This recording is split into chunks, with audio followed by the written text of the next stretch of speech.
All right, what's going on, you guys? Nick here with Nick Strength and Power. So today I want to talk about Bob Paris. Now, Bob Paris was known for several things. He's known for being one of the most aesthetic bodybuilders of all time, and also his artistic approach to posing and bodybuilding itself. Many of the photo shoots that you can see of Bob Paris, he's hitting very artistic poses, and the photos are very well laid out. So another thing that Bob Paris is known for is being an openly gay bodybuilder, and I will get to that later. So his bodybuilding stats, he was between 5'11" and 6 foot. He was 230 pounds in the off season, and his average competition weight was 220 pounds. So he was a pretty smart bodybuilder. He only had to cut about 10 pounds between the off season and contest, so he stayed lean pretty much year round. So he's born in 1959. He's still alive today at the age of 57. So in 2006, Flex Magazine actually dubbed him with the honor of the most aesthetic athlete in the history of any sport. So that's a pretty big honor coming from Flex Magazine.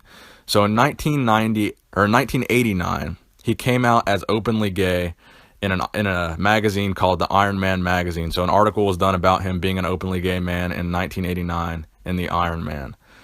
So he was the first man in any sport to come out as openly gay while still in the peak of his competitive career. So there's been plenty of bodybuilders and plenty of other athletes that have came out as gay prior to that, but it was after their competitive career was over or after they were past their prime or whatever. So he was still in the peak of his competitive career, and he came out as openly gay.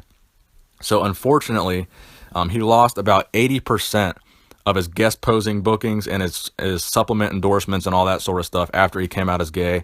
So it definitely impacted his bodybuilding career because he lost a ton of money in terms of sponsorships and guest posing bookings. He was also known for being on Oprah that same year with his boyfriend at the time. So he was pretty popular during that time period and pretty well known.